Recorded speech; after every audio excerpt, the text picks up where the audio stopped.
एक बार क्या होता है कि एक सी बीच पे यानी कि एक समुद्र के किनारे एक आदमी एक घरौंदा बना रहा होता है।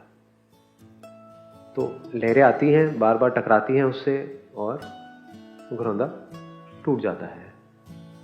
फिर जैसे ही वो उसको ठीक करने लगता है, उसको लगता है कि अब सब सही हो रहा है, फिर टूट जाता है, फिर टूट जाता है, फिर टूट जाता है। वो चाहता है एक परफेक्ट घरौंदा बनाना जिसमें वो आराम से पीसफुली रह सके, जो पूरी तरह से सिक्योर हो,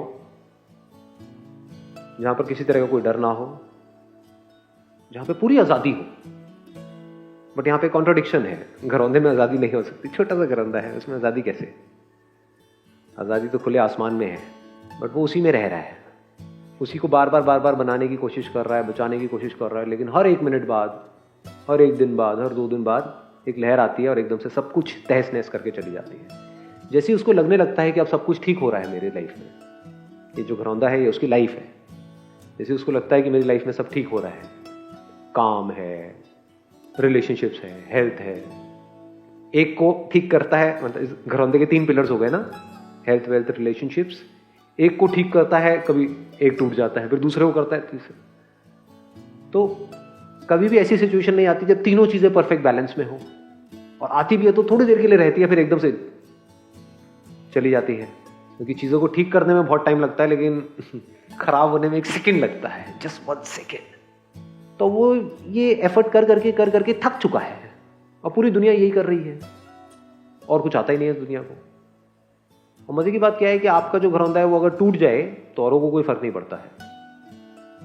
और ये दुनिया ऐसी है कि वो अगर हर एक को ये पड़ा है कि मेरा घरौंदा बड़ा हो जाए, तो वो आपके भी घरौंदे में से चाहे छोटा सा है, वहां पे आप सफोकेट हो रहे हो ऑलरेडी, आपके रहने के लिए भी जगह नहीं है, इतना भी नहीं है वहां पे, फिर भी अगर उनका बस चले तो वहां से भी नोच करके अपने में बड़े में डाल देंगे, अपने मेंशंस बनाने में लगे हुए हैं, मिट्टी के मेंशंस। टूट उनके भी रहे हैं, सिक्योर वो भी नहीं है, वो भी डर में जी रहे हैं। तो सबको अपनी पड़ी हुई है कि अगर इस घरौंदे में कोई मर भी गया तो उधर से जो लोग आएंगे वो कहेंगे अबे यार टाइम निकालना पड़ेगा, जाना पड़ेगा। ये प्यार है। तो हर कोई अंदर से बहुत ही अकेला है और थका पड़ा है, थका दिया इस लाइफ में। टॉर्चर ही टॉर्चर, अनलिमिटेड टॉर्चर। इस टॉर्चर का कहीं कोई एंड भी नजर नहीं आता है। हाँ, इल्यूजन्स क्रिएट कर सकते हो कि एक दिन ऐसा आएगा जब सब कुछ ठीक होगा, जब मेरी बॉडी भी ठीक होगी, माइंड भी ठीक होगा, रिलेशनशिप्स भी ठीक होगी, पैसा भी होगा, ये भी होगा, सब कुछ होगा।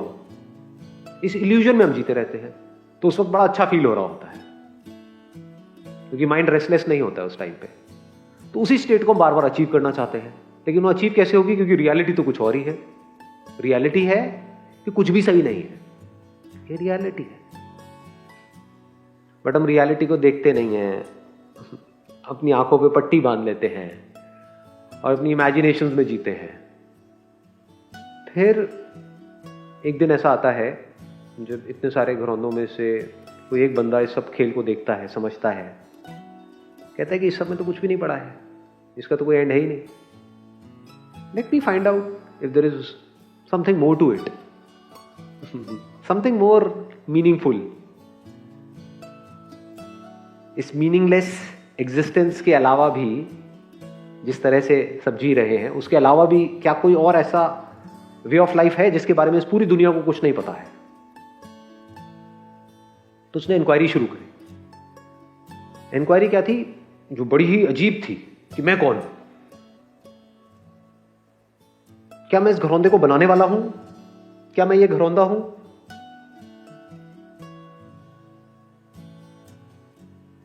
इस घरौंदे को एक मिट्टी का पुतला बना रहा है। किसको बना रहा है? मिट्टी के घरौंदे को। ज्यादा हो रहा है या आ रहा है कुछ? मिट्टी के घरौंदे को कौन बना रहा है? एक मिट्टी का पुतला बना रहा है। तो उसने क्वेश्चन करा कि इस मिट्टी के पुतले में और घरौंदे में फर्क क्या है? ये भी मिट्टी, वो भी मिट्टी, क्या मैं मिट्टी हूं? कौन बना रहा है इसको? मैं बना रहा हूं। मैं मतलब क्या? मिट्टी बना रही है। फिर तो ये भी मैं हूं, वो भी मैं हूं। बड़े अजीब अजीब से सवाल होते हैं। फिर वो एक एक करके लेयर्स को हटाता चला गया, एज इट इज चीजों को देखता चला गया। उसका साइंटिफिक माइंड है, क्वेश्चनिंग माइंड है। साइंटिफिक माइंड वो नहीं जिसको हम साइंटिफिक माइंड समझते हैं कि साइंस की कुछ बुक्स पढ़ी और उसको इन्फॉर्मेशन को अंदर फीड किया, उसके हिसाब से एक्ट कर रहे हैं। वो साइंटिस्ट नहीं है, वो तो तोता है, रोबोट है। साइंटिफिक माइंड मतलब जो चीज जैसी है एज इट इज उसको देखता चला जा रहा है। जिस मटेरियल की ये बॉडी बनी है उसी मटेरियल का वो घर बना है। जिस मटेरियल की ये बॉडी बनी है उसी मटेरियल के अंदर मेमोरीज बनी है। This memory which we call it as mind is also material process. यानी वो पुतला जिस सॉफ्टवेयर के थ्रू एक्ट कर रहा है वो सॉफ्टवेयर भी मिट्टी का बना है। और एक्ट किस लिए करता है? पूरी जिंदगी एक ऐसे घरौंदे को बनाने के लिए जो पल पल मिट रहा है, जिसका एंड क्या है? मौत। उस मिट्टी के पुतले का भी एंड क्या है? मौत। कहीं सिक्योरिटी नहीं है यहां पर, इल्यूजन है सिक्योरिटी की। सिक्योरिटी एक्चुअल में कहीं नहीं है। तो उसने सवाल पूछना शुरू किया, ये नहीं कि घरौंदा क्या है, ये दुनिया क्या है, वो ऐसा क्यों है, वो वैसा क्यों है। बाकी मिट्टी के पुतले क्या करते हैं? उनका इंटरेस्ट होता है सिर्फ औरों में। चलो इंस्टाग्राम पे देखते हो मिट्टी के पुतले ने नए कपड़े क्या पहने हैं, मिट्टी के नए कपड़े आए हैं लाल पीले, देखते हैं बड़े सही लग रहे हैं। लोगों का उसी में इंटरेस्ट है कि और जो पुतले हैं वो क्या कर रहे हैं, या औरों के घरौंदे कितने बड़े हैं कितने छोटे हैं। इस घरौंदे में सब कुछ आ गया जहां तक भी आप सोच सकते हो। तो उसने ना घरौंदे को क्वेश्चन किया, ना और मिट्टी के पुतलों को क्वेश्चन किया, उसने खुद को क्वेश्चन किया। ये जो मिट्टी है, ये मिट्टी किस चीज की बनी है? जैसे बर्फ पानी की बनी है और जो स्टीम है वो पानी से बना है, तो what is the ultimate source of all of this? पानी की लहरें आ रही है ना जो इस घरौंदे को मिटा रही है। तो क्या ये जो पानी की लहरें हैं और ये जो मिट्टी का घरौंदा है और ये जो मिट्टी का पुतला है, इनके सोर्स अलग अलग हैं? यानी पानी एक अलग रियलिटी है, मिट्टी एक अलग रियलिटी है, या जो मिट्टी है और पानी है उसकी रियलिटी सेम है? क्या कोई ऐसा सब्सटेंस भी है जो सब में है? उसने इंक्वायरी करी तो एक ऐसा सब्सटेंस नजर आया, एक ऐसा सब्सटेंस जो हर जगह है। मिट्टी हर जगह नहीं है, पानी हर जगह नहीं है, तो कुछ ऐसा नजर आया जो हर जगह है।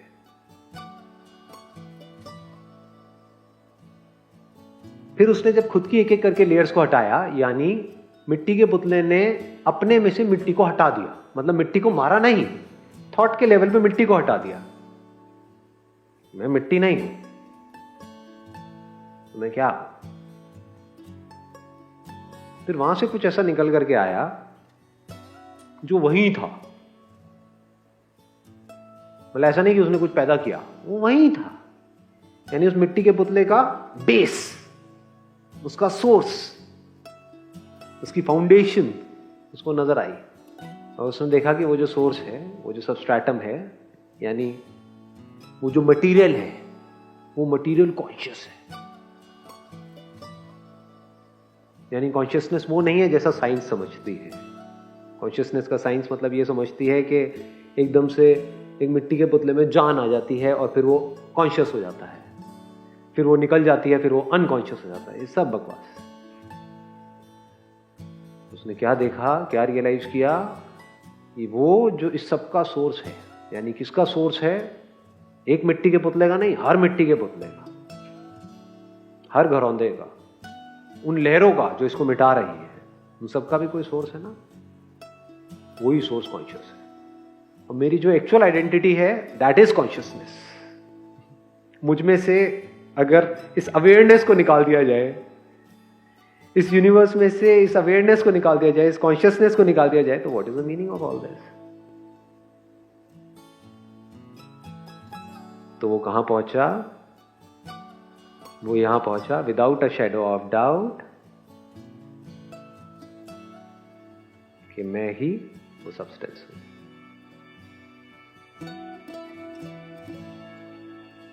I am that conscious substance, that living substance.